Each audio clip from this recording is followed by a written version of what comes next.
ఈ పతంగుల పండుగ కల్చర్కు ఒక్కో దేశంలో ఒక్కో ప్రత్యేకత ఉంది.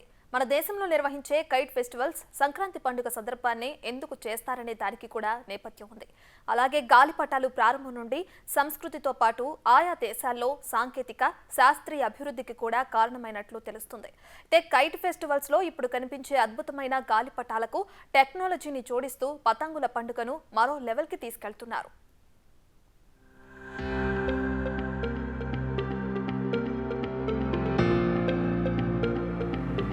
గాలిపటాలు వాణిజ్య మార్గాల ద్వారా ఆయా దేశాల్లో ప్రజల జీవనం, సాంస్కృతిక పద్ధతుల్లోకి ప్రవేశించాయి. ఆ తర్వాత ప్రతి ప్రాంతంలో వారి వారి సొంత గాలిపటాల శైలి కూడా అభివృద్ధి చెందింది. ఇలా ఈ పండుగ ఆయా దేశాల సంస్కృతికి అద్దం పడుతుంది. ఇక ఐరోపాలో గాలిపటం ఎగరేయడం శాస్త్రీయ అధ్యయనాన్ని ప్రోత్సహించిందని అంటారు. అలాగే కాగితపు గాలిపటాలు హస్తకళలకు, వాణిజ్యానికి సంబంధించిన ఆయా దేశాల చారిత్రక కథల్ని కూడా చెబుతున్నాయి. ఏది ఏమైనా ప్రపంచాన్ని ఒకదాంతో ఒకటి కలిపే సాంకేతిక పురోగతి, సంస్కృతి, సాంప్రదాయాలు గాలిపటాల ద్వారా కూడా జరిగిందనేది వాస్తవం. ఇందులో భాగంగా భారతదేశంలో మకర సంక్రాంతి కాలంలో ఈ పండుగని దేశమంతటా జరుపుకుంటున్నారు. ఇక్కడ సూర్యుడు మకర రాశిలోకి మారడాన్ని ఈ కాలం సూచిస్తుంది. కనుక ప్రతి సంవత్సరం జనవరి 14వ తేదీ విభిన్న ఆచారాలు, సంప్రదాయాల్ని ప్రతిబింబించే సాంస్కృతిక మహోత్సవంగా నిలిచింది. మకర సంక్రాంతికి సంబంధించిన అనేక ఆచారాల్లో గాలిపటాలు కూడా పండుగకు చిహ్నంగా మారాయి.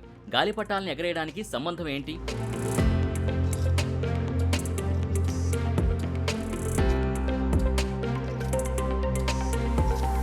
హిందూ మతం పురాణాలకు సంబంధించి మకర సంక్రాంతి జీవితం, శక్తికి మూలంగా పరిగణించబడింది.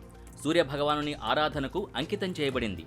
గాలిపటాలు ఎగరేయడం అనేది సూర్యదేవుడికి కృతజ్ఞత, భక్తిని వ్యక్తపరిచే మార్గంగా కనిపిస్తుంది.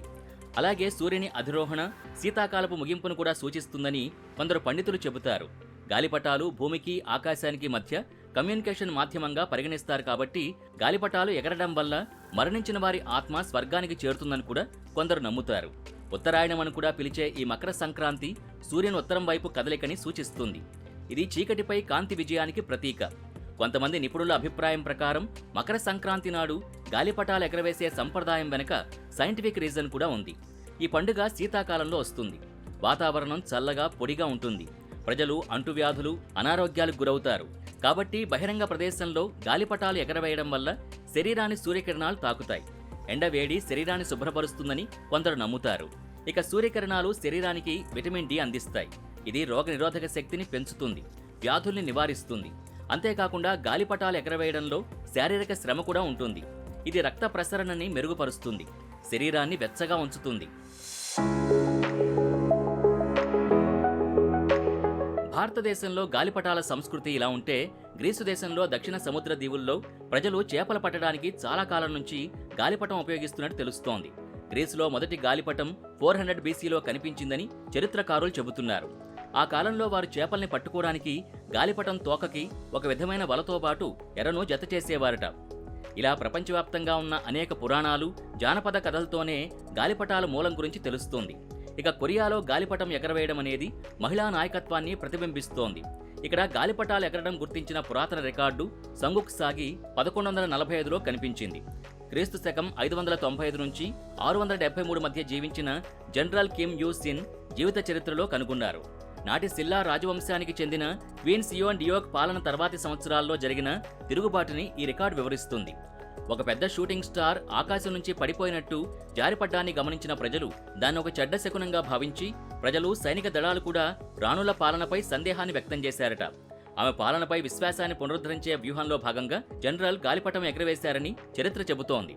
రాణిగారి సుదీర్ఘ జీవితం, పాలనకు సంకేతంగా ఆకాశంలో జారిన నక్షత్రం కథని వ్యాప్తి చేయడానికి గాలిపటం రూపంలో స్కైలాంతర్లా ఉన్న ఒక మండే వస్తువుని అప్పుడు ఎగరవేసినట్టు తెలుస్తోంది. తర్వాత కాలంలో కొరియాలో గాలిపటాలు సైనిక ప్రయోజనాల కోసం ఎగరేసినట్టు తెలుస్తోంది. 18వ శతాబ్దంలో మాత్రమే గాలిపటాలు ఎగరవేయడం అనేది కింగ్ యోంగ్జో పాలనలో ప్రజలకు వినోదభరితమైన క్రీడగా మారినట్టు చరిత్ర చెబుతోంది.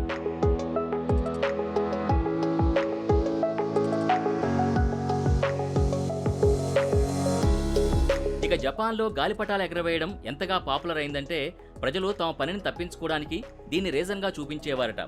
క్రీస్తు శకం 710, 794 కాలంలో చైనా నుంచి వచ్చిన బౌద్ధ సన్యాసులు జపాన్కు మొదటిసారిగా గాలిపటాల్ని పరిచయం చేసినట్టు తెలుస్తోంది. ఇక్కడ మొదటి గాలిపటాలు పక్షి ఆకారంలో ఉన్నాయని చరిత్ర చెబుతోంది. ఏది ఏమైనప్పటికీ క్రీస్తు శకం 1603, 1867లోనే జపాన్లో గాలిపటాలకు జనాదరణ పెరిగిందని తెలుస్తోంది. అప్పట్నుంచి ఇది జనాల కోసం ఒక క్రీడగా మారింది. ఆ తర్వాత వాటిని మతపరమైన వేడుకలకు ఉపయోగించారు. అందుకే ప్రస్తుతం జపాన్లోని ప్రతి ప్రాంతం జానపద కథల్ని కలిగి ఉన్న విలక్షణమైన గాలిపటం ఆకారాన్ని కలిగి ఉంటుంది. ముఖ్యంగా పిల్లల ఆరోగ్యం, శ్రేయస్సు కోసం జరుపుకునే పండగ అయిన హాట్స్ జక్కులో తాతలు తమ మనవళ్లకి గాలిపటాలు అందించడం జపాన్లోని అనేక ప్రాంతాల్లో ఆచారంగా ఉంది.